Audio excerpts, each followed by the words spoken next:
recorded. There we go. So today, we're very lucky to hear from 4 fantastic panelists who will bring different perspectives on the needs and solutions come to our topic today. First up, we're joined by Will Straw. Will is Chief Executive Officer here at Prince's Trust International. Prince's Trust International has been working with a global network of partners to support nearly 50,000 young people around the world through education, employability and entrepreneurship programs. The organisation was founded in 2015 by His Majesty the King to tackle the global crisis in youth unemployment, building on 4 decades of experience in the UK. Thank you very much for joining us today, Will. Next up, we have Jamie Ritz. Jamie is the Programme Director for Urban Alliance's Obama Youth Jobs Corps. Jamie is joining us today from the United States, where she works closely with the Obama Foundation, providing strategic leadership for schools-based career programmes. Her work involves creating internships experiences focused on career exploration even, and readiness for students in the final years of high school. Next up, we have Amalia Konstantopoulou. Amalia is the director and co-founder of The Tipping Point, the largest mentoring organisation in Greece, reaching 40,000 students and 2,000 educators. The Tipping Point's mission is to empower thousands of students in areas beset with high youth unemployment, but also isolated islands and villages, to connect with professional and academic role models on a daily basis through the use of technology. And last but not least, I'm pleased to introduce Selina Kwale. Selina is the founder of Nashipai Masai Projects and a global partnership for education youth leader. Selina has been advocating for girls' education throughout her life and is very passionate about regenerative agriculture and introducing green content into the curriculum. She's joining us today from Kenya. So thank you so much all for joining us today. We really do appreciate it. First of all, I'm going to start with you, Will. So, of course, the title of this webinar is Making Education More Relevant for the Modern Workplace. Can you just tell us a little bit more about the need for this? Thanks, Rosanna. And first of all, just a big welcome to everyone joining the call. We're very proud to be an international organisation. I've seen there's people from around 25 countries joining today, some waking up very early in the morning like Jamie and others at the end of their days in Asia. So it's brilliant to have the chance to talk to all of you. Rosanna, I think the starting point is just to understand about the crisis in youth employment that is facing the world at the moment. Many of you will have seen the International Labour Organisation's most recent report on youth unemployment, which came out in August. And it highlighted that in 2021, last year, there were 75 million young people who were out of work, and that made up about 15.6% of the youth population around the world. Staggering number of people who are looking for work but can't find it. And we know that youth unemployment was deeply exacerbated by the pandemic. And although there has been some improvements in the last year, it's been very modest by comparison to what's needed. And of course, this is much more severe for women than it is for men. And the ILO points to the fact that the youth unemployment rate for women is about 1.5 times what it is for men. So this is a gender crisis as well as a youth crisis. To try to understand more about what young people need in order to find meaningful, decent employment across the Prince's Trust group of charities, so the charity that Rosanna and I work for, International, but also Prince's Trust charities in the UK, Australia, Canada, New Zealand, and Australia. We carried out some global research surveying 10,000 young people and holding focus groups with other groups of young people in 12 countries around the world, building up a representative sample of youth sentiments. And we sought to delve deep into young people's attitudes to the future of work and what they are looking for.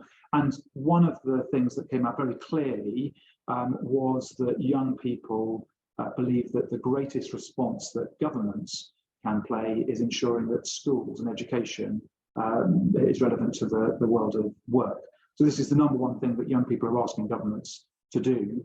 And yet 32% of young people, a third of young people around the world, are saying that education systems in their country are doing this job badly.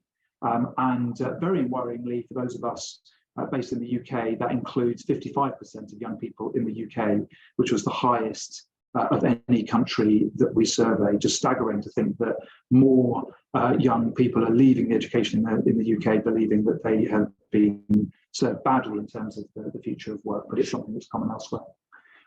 Not surprisingly, they want more action on this, but we delved a bit deeper to understand what is it that young people are looking for, what are the skills and training that young people would like to receive.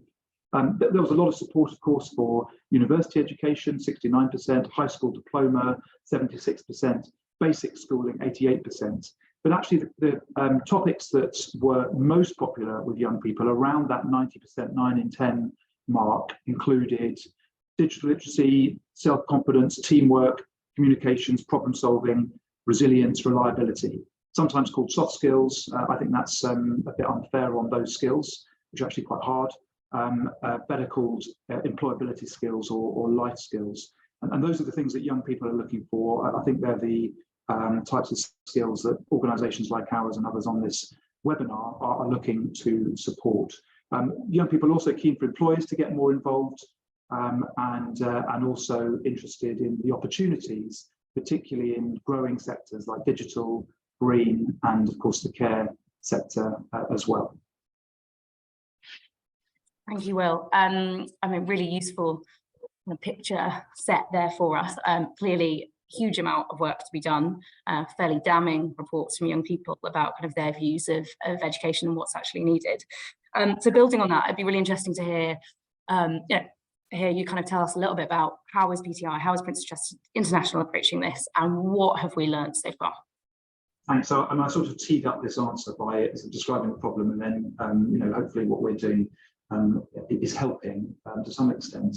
So Prince's Trust International, as Rosanna mentioned, focuses on education, employability, and enterprise programs. And we have two education programs, and what they seek to do is provide young people with those skills that we believe are important and that we hear from young people are important, but also to target those who are from disadvantaged backgrounds, perhaps marginalised groups, those at risk of dropping out of the education system altogether and need that additional support. The first of our two programmes is called Achieve. It's a programme that we work with delivery partners in Ghana, Rwanda, Malaysia, Jamaica, Barbados, Malta, the UK, Australia, and most recently in Greece as well, with the Tipping Point and Amalia and her team. Very excited. This is one of our newest programs.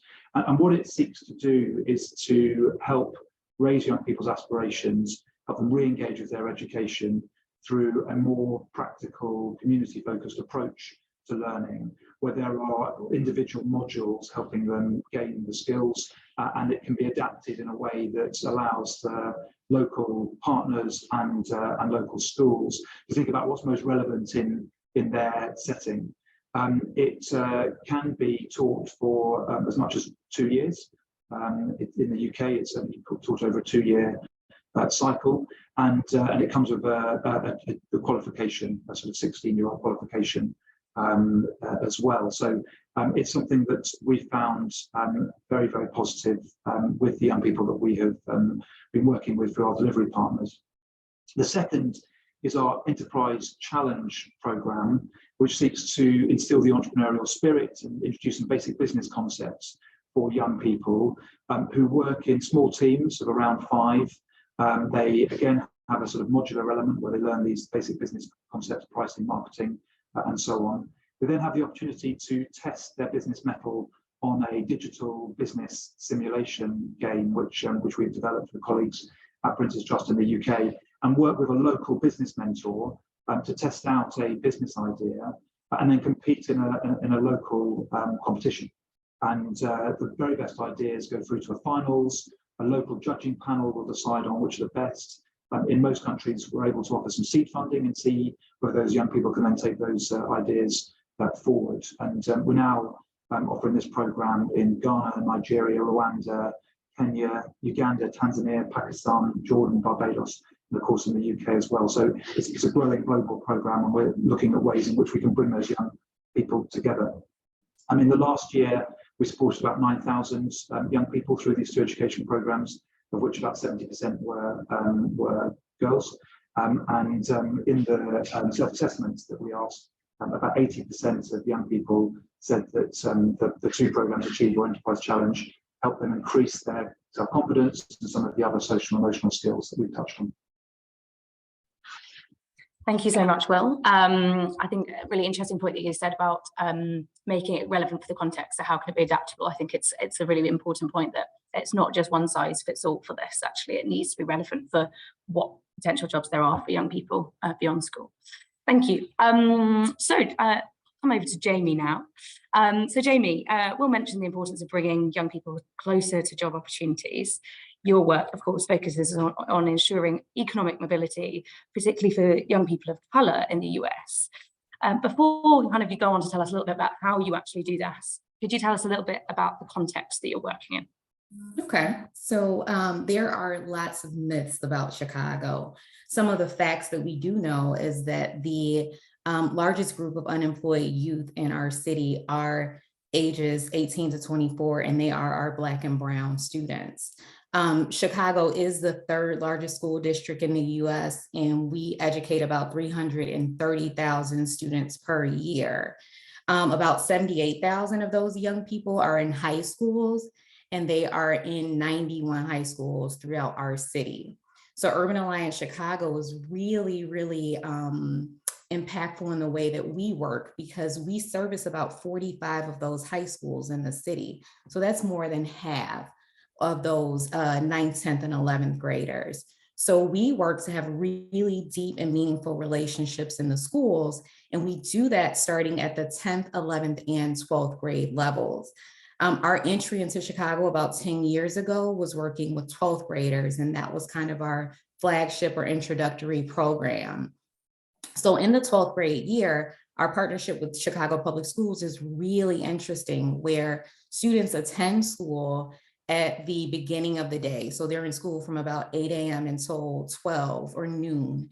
And then the second part of their school day is actually spent with us, and it's in that workforce development component. Students are leaving school. They are earning about $8,000 during the course of their senior year, and they're earning 3 credits towards their graduation requirements. So it's a win-win for young people in terms of they're getting their kind of standard education, and then that work development portion is also included in their school day. So we always say in Chicago that we're really reimagining what the school day could look like. So in addition to their paid money or the money that they make, those 3 credits include the pre-training that we do. So we prepare these young people to actually enter the workforce. And then it includes their internship or actual work, study or work that they do. And that's at private and public companies throughout the city of Chicago. We have internships in medicine, real estate, tech, finance, and the list really goes on. And I'll talk about some of our partners a little bit later. So we started just working with seniors or that last year of high school. And then about 5 years ago, we figured that we needed to do more. So we partnered with the Obama Foundation, and we actually went back and started working with 10th graders and 10th and 11th graders. And Will, you talked a little bit about soft skills earlier. So in the 10th grade, we use teachers who are actually in the school buildings, and we provide them curriculum to deliver social emotional learning workshops to students, but we do it in a really interesting way where it's career focused and based. And those teachers are working on skills like leadership, initiative, agency. And we're able to really, really have a large impact because we're using teachers that are in the classroom to reach almost every 10th grader that is in their school, if that's something that the school partners with us to do. Then in 11th grade, we kind of deepen our work in those schools in an after school setting. So for juniors, they can join us in the afternoon, and then they are working on their digital portfolio. So their resumes, their cover letters, their LinkedIn profiles, their headshots. And we provide education that talks about what the workforce looks like: professional attire, professional communication, professional emails. And those juniors receive a stipend for their participation as well. So we think one of the things, or we know one of the things that we've really gotten right in Chicago is that we needed to start earlier. So we are working with 10th and 11th and 12th grade students to make workforce development and work education a part of their existing school day. Thank you so much, Jamie. And I mean, really, I mean, so much in there. It's an incredibly comprehensive program, and kind of really impressive. I just wanted to kind of hone back in on something you mentioned earlier, just to make sure that I understood it and others did as well. So you mentioned that students will be earning a salary whilst they were in their final year. So, so they are kind of working whilst also finishing their studies. Is that correct? Yes, and it's combined. So students are earning that $8,000. And our workforce component is actually a part of their school schedule. So they'll have their kind of English standard math classes. And then at the end of the day, those other 3 credits are a part of the Urban Alliance program, but they're actually paid for that. So they're paid in essence to go to school and work at the same time and really hone those workforce development skills. Absolutely. I mean, yeah, it's a fantastic model, and I think we can learn a lot from it, certainly. And I just wanted to touch back on the kind of context, and I guess the young people that you're particularly trying to support, and kind of some of the challenges they may be facing and why this is so important for them. You know, so what are those challenges, particularly in education, that these young people are facing? So I think we want to talk about like the city that we're in, right? Chicago is a city of neighborhoods, and you can cross one street and, you know, this neighborhood looks particularly different than another. And although we are in one space, there are very much issues of access based on race and class. So I think one of the challenges that we address for students is that we are breaking down the barriers for Black and Brown students to have access to some of these companies that they would have only heard of or read about, right? So we're really diversifying the workforce in Chicago in terms of age, gender, social class. And I think that's the biggest thing. So through our program, we're providing these young people with a network, but really that social capital, that is something that people don't talk about, and a lot of programs are not designed to do. Yeah, definitely. And I can see how, you know, you were kind of talking about starting earlier. You need to start earlier. These things don't suddenly just switch and change. And those challenges don't just go away. So that kind of starting earlier and working over years is really important. Thank you so much, Jamie. Really fascinating to hear about all of that. I'll come to Amelia next. Apologies for completely fluffing your name earlier. So just coming over to the Greek context, which I think is a really interesting one, and just looking at that. So, of course, Greece has one of the highest percentage of young graduates in the world, not just, you know, in Europe, but actually in the world. Yet it also still has one of the, well, if not the still highest youth unemployment rate in the European Union. From your perspective, kind of why is this? Kind of where does this come from? Thank you for the question, Rosanna. This is right. Greece produces so many graduates, and it ranks at the top of the percentage of young graduates in the world, among the highest ones. And indeed, at the same time, the youth unemployment is one of the highest in the European Union. And there are 2 reasons that this is why this happens. First of all, there is a mismatch between the disciplines, the objectives that the market is asking for, and the objectives and the career paths that the graduates select to pursue. And the second reason is that even when the graduates decide to pursue a career path that is seen and aligned with the demand in the market, the skills that they get in schools and the universities are not practical at all. And this means that they will not be functional as professionals right away for the companies. And companies, in turn, they prefer to get a more senior, more experienced person than rather than build someone, a new graduate. So the first reason is the supply and demand mismatch. And the second reason is that the graduates do not get practical skills in the universities. And this is something that starts from the schools. Thank you, Amelia. Yeah, absolutely. About that complete kind of mismatch, really. And it's leaving young people really struggling to get into work. So of course, at the tipping point, a big focus on mentoring. So can you just talk us through, your approach to this and what happens as a result? What have you learned?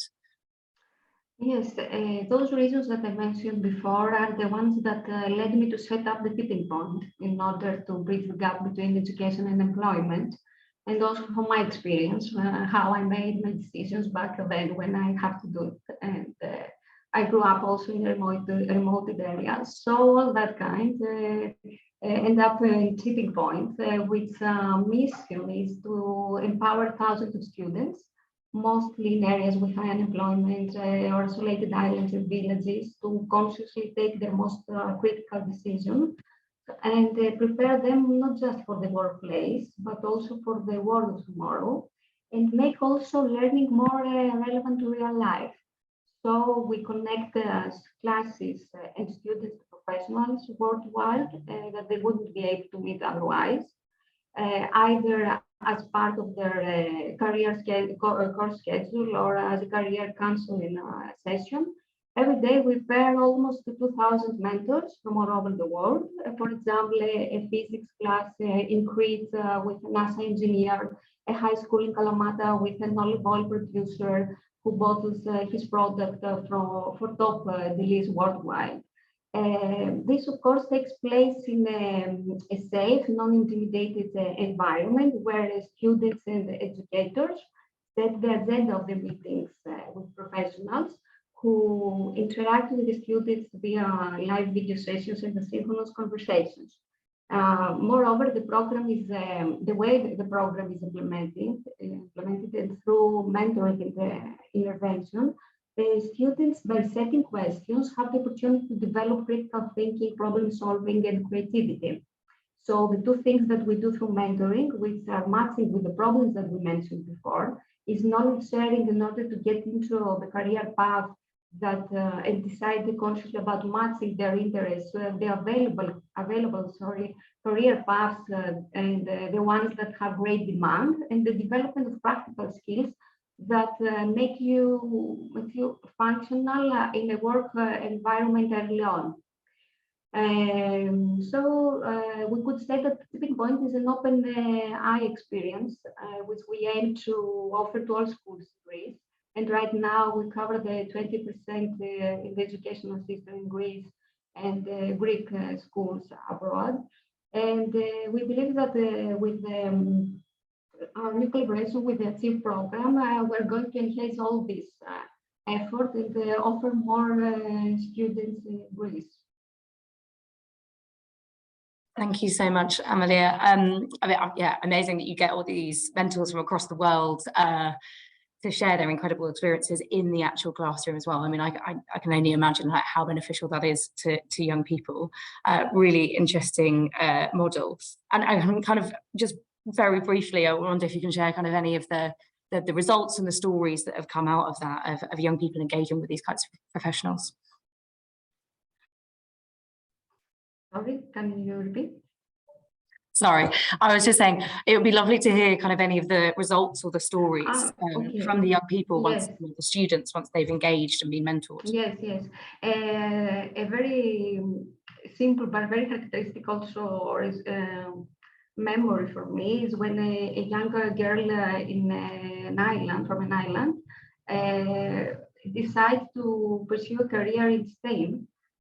Because when they met with her own model from CERN about the robotics team, and imagine that before that she wasn't sure that she can do something like that because she's a girl, first of all, and after that because she couldn't imagine that there is a career in that kind of sector, let's say, because she was not informed about that. This is a very simple but everyday, exam in our program. That's great to hear. I mean, yeah, breaking down those gender stereotypes in careers as well is hugely valuable. So no, it's fantastic to hear. Thank you, Amalia. And last but not least, Selina, I'll come to you. So thank you so much for joining us. So since 2007, you've been working to ensure that all girls and boys from the Maasai communities access education. I understand that one of your mottos has been education is the cow you can milk in all seasons. I wonder if you could just talk us through, what does that mean? Thank you, Rosanna. And yes, that is my favorite motto, because, I come from a community called the Maasai, and our life really strongly revolves around cows. And cows and our animals, they're like the center of everything we do, because cows in my community represents wealth. It represents food, the bride price. Like with our cow, we can get everything from the cow. But now, a cow, you cannot milk in all seasons of the year. This is because our cows, they never get to stay home the whole year. They will always have to move around, even going across the country of Tanzania, as they look for grass and water, because lately we've been experiencing more prolonged droughts. And of course, coming from a very semi-arid area, it means it's not always green throughout the year. And that is why, when talking about education to my community and persuading families to send their girls to school, I will always reference cows, because this is what is the most important to them and it resonates with them. But when you look at the opportunities that education can offer to young people and the children, it's broader and it's more long-term than the benefits that a cow can give you. Because when you invest in your child to be educated, this will bring, in the long term, will bring wealth to your household, and it goes just beyond the lifetime, the lifetime of a cow. But it also helps families and the community to build careers and build skills and professions. For example, I am among the first generation of girls to go to school in my village, yet now we have teachers in my community, we have lawyers. Oh, Selena, I think we just lost you, unless that's just me. No, I think it. Oh, Selena, are you able to hear me?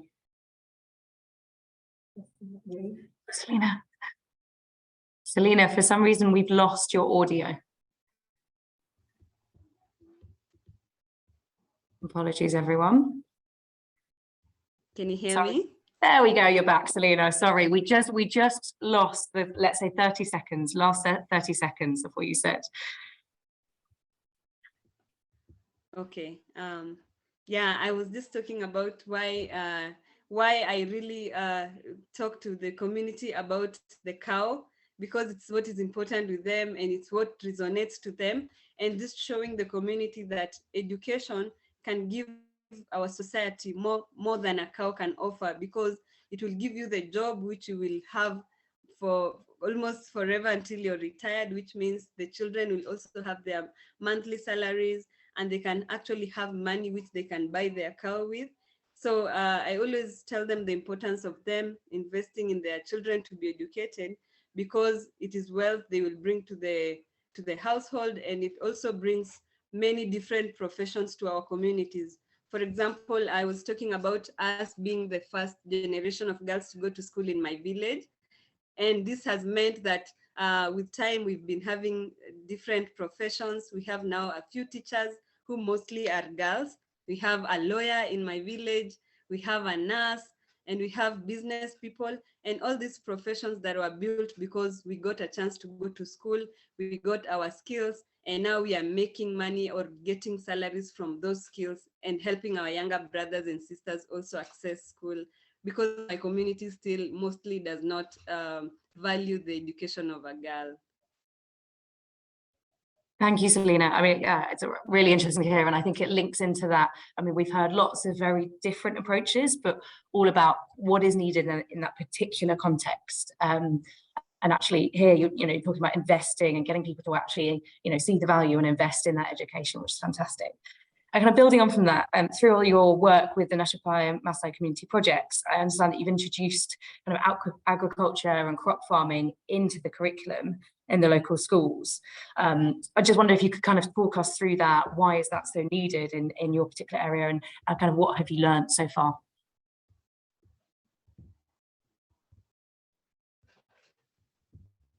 I think Selena may have frozen, but we'll give it kind of a minute to see whether she's able to jump. Can you hear me? Yes, we can, Selena. Go ahead. Did you hear me? Yes, I think I did. I did hear your question.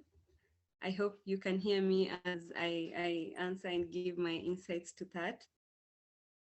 Yeah, we can hear you well, Selena. So do go ahead. Can you hear me? Yes, we can. Rosanna, can you hear me? Yes, I can hear you, Selena. Can you hear me? Yes, I can hear you. Do go ahead. Thank you. I'm sorry about my internet. I Don't don't know worry. what's happening. It happens to the best of us. Thank you. So I joined this webinar from Narok, a town in Kenya. It's in the west side of our capital city, Nairobi. And over the past years, I have really observed the impact of climate change in my community, because we can no longer predict rain seasons so that we can be able to plan ourselves. We are also experiencing longer and drier seasons other than before. And also there is more people and more families who are going to bed hungry. And many families are also facing economic pressure, which is making some of them to sell off their young daughters so that they can like help the rest of the kids survive, and young boys being forced to drop out of school to start working to help feed their other family members, or even kids dropping out of school to move with the cows as they go and look for grass and water. And that is why I believe that our education systems need to be prepared better for future generations to respond to the effects and the shocks that climate change is bringing. And schools can really be our green spaces, and they can be entry points for communities in bringing positive change, because in school is where personally I learned everything. Many things I learned in school, and I will take it back home, because being among the first educated people, we learned that there's just so much knowledge we can give back to the community or teach them that they don't usually do. For example, my community, I grew up a nomadic pastoralist child. So whenever I came to learn about regenerative agriculture, then I knew that it's a very important thing that my community needs to learn so that they can be able to overcome the climate shocks. They're able to grow their food in a way that is sustainable. And looking at it also, in Kenya, we have around 50,000 graduates who are released from universities every year. And that is a very good sign, but it does not necessarily mean that employment is there, or these people are prepared to address the key issues for the future. So with our organization, Nashipai Masai Project, we make sure that regenerative agriculture is part of the farming curriculum in the schools, especially now that we've started a new curriculum in Kenya. And also we have a demonstration site where the young people and the community can come to learn how to grow food practically. They get free indigenous seeds and mentorship so that they can start their own kitchen gardens. They can start their own simple water collection and storage techniques. And also we ensure that young people are equipped with essential skills for the future and are empowered to be able to support themselves and their families.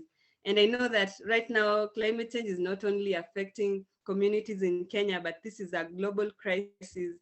And now we are talking about the future of children and future generations. So we cannot talk about the future of children without talking about climate change. And for sustainability, it has to be the key element of all jobs of the future and also in our daily life. And that will help young people to cope with this global need. And that's why we need to talk about making education more relevant for the future. And for me, my key lessons learned so far working with the community and just doing my part to make our world a better place, I have learned that the small steps to regenerate our world really count. And as a young person, I realized that I have an important role to play in ensuring that my community has the knowledge and awareness it needs to do that. And I have also learned that education is really in crisis due to so many global challenges we are facing, and therefore the need for everyone, including individuals, government, multilaterals, world leaders, everyone just needs to ensure that education is financed, it's accessible, and it's inclusive for everybody. Thank you. Thank you so much, Selena. I mean, yeah, you're so right. There's almost kind of, we can't talk about youth unemployment and tackling youth unemployment without also touching on the other kind of huge challenges that are facing all of us, but also young people are kind of being worst affected by it as well. So thank you. So we're going to move on to a Q&A session now. I just want to say thank you so much to Will, Jamie, Amalia and Selena for all of your thoughts today. It's been fascinating and really interesting to hear from really quite different approaches to making education more relevant for the modern workplace. I've got 3 questions to kick us off, which are, I'll kind of say all 3 of them and I'll point them at the different panelists one by one. If we then have time, we'll come to some further questions. Just to stress to everyone that please do feel free to keep on putting questions in the chat, because what we will do is share them with all the panelists afterwards and then hopefully share them as a follow-up. So yeah, don't feel like, you know, you can't keep on writing in there. So I'm going to say all of the 3 questions, panelists, and then we'll go back to the first one.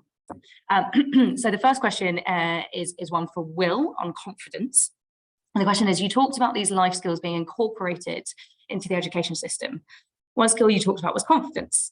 What does being confident look like, especially to this young kind of boy or girl, or the youth in general who have got an education but have failed to get a job and are struggling? So that's the first question for you, Will. The second question is a question for Jamie. How do you ensure teachers are also supported to upskill themselves to be able to support young people in that transition towards work? And then the final question for now, which is for Selena, is there anything that is being done to empower girls to go to school or to make girls' education kind of valuable or seem more valuable, let's say? So Will, I'll come back to you to start with. Thanks, Rosanna.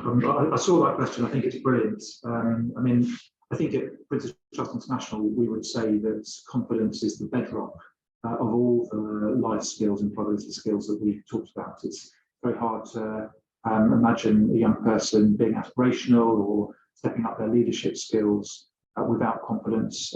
Very hard to see how a young person can have resilience or strong communication skills if they don't have self-confidence. So, you know, it really is the bedrock on which other skills can grow. The approach that we take is to try to help young people to identify and understand their own self-worth, their own self-belief, and the key skills that they have. Everybody has some skills, even if they don't realise it, and trying to draw that out of them, trying to think about things that they might be interested in away from school if they struggle with their academics, and to you know, think about you know, things in the community activities as well as things in the classroom, and critically as well, trying to help young people think about confidence through self-reflection. So, you know, one of the tools that we use is our My Journey self-assessment tool, which is you know, trying to understand what young people think about their own skills at the beginning, middle and end of our program. So what that means is that we can in each cohort assess whether young people are seeing an improvement in all their skills, but confidence skills being one of those, and then to understand a bit more about whether the approach we're taking is working or not. I think in the example that was given, a young person who gained their education but was struggling to find employment, you know, if they you know, found their way into an Achieve program, perhaps through a youth club, or maybe one of our employability programs, entrepreneurship programs, what we'd be seeking to do really is understand what is it that you know, really makes them tick as an individual, and can we try and draw out of them those skills in order to perhaps set up their own business if they're unable to find employment, or think about how they could add that into their own application and job search opportunities. Thank you so much, Will. Lots in there. I think we'll go over to Jamie. Second question. Let me know if you'd like me to repeat it or if you've got it. Okay, I got it in the chat. So what do we do to train teachers? So the answer to the question is everything and nothing, right? So what we want to do with our social emotional learning curriculum is we are using skills and self-awareness skills like leadership, initiative, agency, and we are having students think about them in two ways. So the first way is in a sense of self, like what does this mean for me? What type of leader am I at home, in the classroom, and all of those things. We do some career assessments too, and we train teachers or we support them in how to deliver those assessments. We also work with our data and evaluation team to look at those. We do, as Will kind of talked about, reflections for students on each lesson, and we do the same for teachers. So they can deliver a lesson, and then we talk about what we've learned, what are areas for growth, and then we're supporting teachers throughout the process in addition to the training that they do at the beginning of the program. Throughout, there's a dedicated person that does classroom visits and talks about how did this go. We're sitting in on those lessons as they're being delivered because it helps us make adjustments to that curriculum too. One thing I'll note is that all of our work is based on CASEL social emotional learning concepts of like self and self-awareness. So those are the things that we do and we teach and monitor. But when I say that we don't do anything, we don't. So one of our highlights in the Chicago area with the 10th grade Teacher Training Institute is there is a teacher, his name is Mr. Kellen Davis. He teaches in an automotive technology program, and he uses the social emotional learning concepts and integrates them into the classroom. So he teaches about leadership and students setting their goals and what does that look like with their career in automotive technology. And then the students actually practice those skills when they're doing the hands-on or shop component of their lesson. So what does it look like when you take initiative and you are cleaning up the shop once you're done? Or if you are on this team and you're a leader, what does it look like? So I think that the way to really answer that question is it's an approach that integrates the work into what they already do, because we know that teachers have a lot on their plates and we don't want to make it a heavy lift. We just want them to approach their everyday teaching in classrooms in a way that really helps students explore who they are, what skills they have, and then how does that relate to their future careers. Thank you, Jamie. So yeah, I mean fantastic the amount of support, as you say, all or nothing, all and nothing, but I mean fantastic amount of support that the teachers do get, and kind of guidance and feedback and things like that. So fantastic, I'm sure crucial. So Selena, then we'll come over to you for your question as well. Again, if you'd like me to repeat it, let me know. Thank you, Rosanna. I also see my question in the chat. And the question is there anything that is being done to empower girls to go to school or to make girl education valuable? I think I can answer it from a wider global scale and also from a community scale, because I'm mostly a grassroots youth advocate on education. So I think in the grassroots level, I think as young educated people, we are really trying to create awareness in the community about the importance of education and the importance for the community to give their girls a chance to go to school, and also boys, because we also have a lot of social issues that affect boys. But the second thing that we have been doing in my community is encouraging parents to bring their girls to boarding school. So I come from a community that is very big in size, but schools are like 4 of them. So you can only access school if there is a school close to your home. And if there is no school close to your home, then you don't go to school. So what happens, through external financing, we got a boarding facility in my village. And that is the school that enabled us to be able to stay there and get an education. So when girls are able to access boarding facilities, they sleep in school, it reduces their distance to walk to school every day, and the possibility of being experiencing gender violence or sexual abuse, or even encountering wild animals on the way, because we live in the wild with animals. And also boarding schools also, they secure the girls so that they can be in a safe and quiet learning environment so that they can understand everything they're being taught, and they have the time to go back to do their assignments. There is light, there is electricity, so they can study even at night, because in our traditional housings, there is really no light. So these are some of the ways that we have been trying to advocate for education on the grassroots level, and also addressing barriers of education. For example, menstrual hygiene. Girls can miss school when they don't have a simple menstruation, a simple sanitary towel. And if you count the days they miss per period times the number of days they miss school per year, then that has a negative impact on her education. So we try and look at the barriers to girls' education and what way we can address them. And also organizations, they have really been trying to, we have heard about scholarships and sponsorships, and organizations have been trying to provide scholarship for girls to access education, especially the vulnerable girls.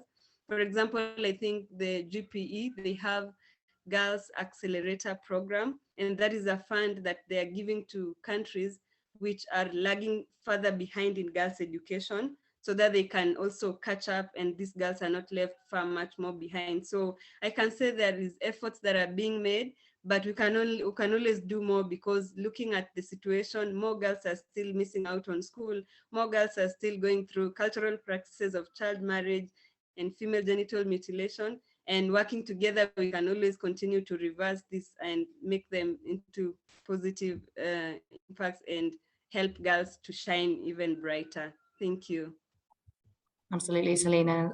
Thank you so much. I mean, fantastic to hear about all the initiatives that are being run to encourage girls to go to school, encourage families to send their girls to school. But as you say, there's a huge amount more to be done there. We're definitely not finished yet.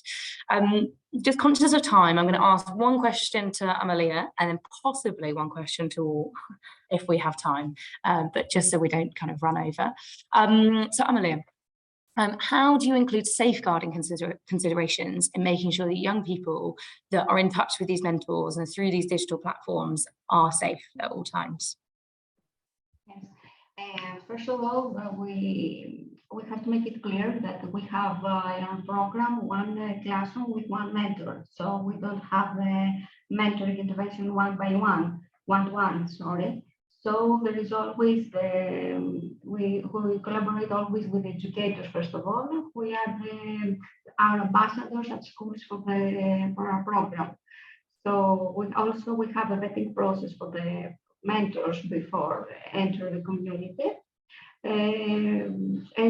After that, even when we have the asynchronous conversations where we have questions by students and answered by one mentors, they are always there in a safe digital environment with their educators. So this is the first step, let's say, how we make it safe for the students.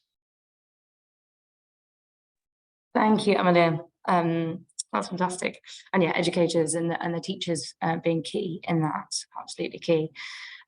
So I think we do have time for another question. So I'm just going to throw this out to the group. Maybe just kind of pop your hand up if you'd like to kind of jump in and give it a go answering it. So this person says, I'm a young person who started a non-profit initiative last year focused on education and conservation for young people. Any advice for them on how to go about campaigns for impact? Who wants to take that first? Will, go for it. Obviously, all campaigns depend on the context of the country you're in, who you think the key decision makers are. It might be a national government, it might be local government, it might be the other power holders. There are normally two approaches with campaigns. One is trying to work along the grain of where those power holders are and doing things in a supportive way, but trying to demonstrate how you have shared objectives.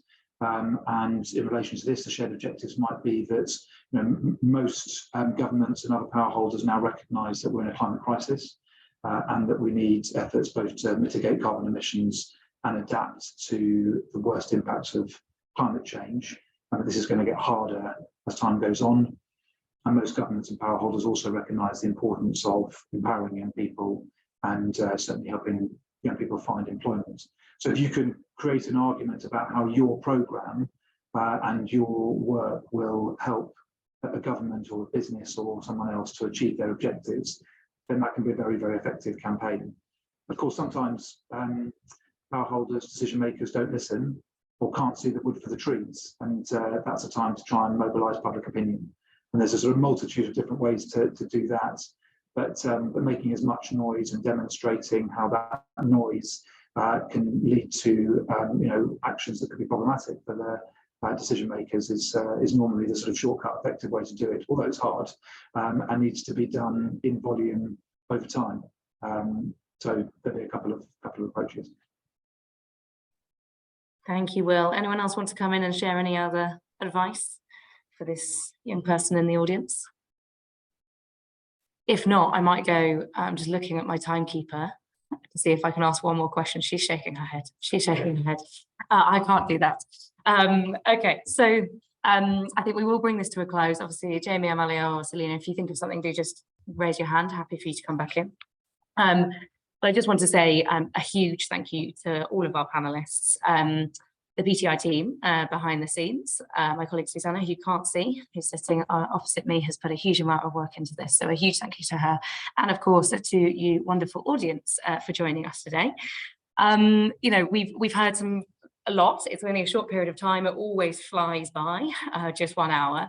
But I think from Will, we heard the particular importance of embedding, life skills and entrepreneurship into schools, bringing those into school settings and actually getting young people from an early age to start developing those and thinking about those. Jamie shared the fantastic model that's delivered in Chicago and how actually starting early is crucial. Which is absolutely right. We're not going to suddenly transform the world in a day, but so starting really early with young people and actually bringing almost that employment into the classroom, I think is a really interesting model. Thank you, Amalia. Hearing about the power of mentoring and how inspirational it can be, matching up classes with people from all over the world to share their experiences and really get young people to break down those stereotypes they might have of themselves and where they can go and actually aspire for more. And then of course, Selena, thank you so much. We've heard about your approach in your community and actually first of all, actually getting how can we get the community to invest in that education and see that as a really valuable thing to do, but how it crucially overlaps with things like the climate crisis and actually how education absolutely must equip young people to have the skills they need for work, but also tackle some of these huge issues that we are facing in the world today. So thank you so much to everyone. It's been fantastic. There will be a quick survey, I think, popping up as a poll. Here it is. So please do share your thoughts with us. We really do want to improve these every time we do them. So we really, really do want your honest feedback. Feel free to also get in touch with us. Drop us an email if you have any, there's a fairly limited amount of information you can put in the poll. So do feel free to just drop us an email if you want to share anything in a bit more depth or you've got any suggestions for us. Very happy to hear them. And then finally, just to say that we will be in touch as well to be able to share some slides from each panelist. So on that, we're actually finishing a little early, so everyone has got a wonderful 5 minutes back of their day. But just thank you so much to everyone. Have a lovely rest of your day wherever you are in it. All the best. Bye.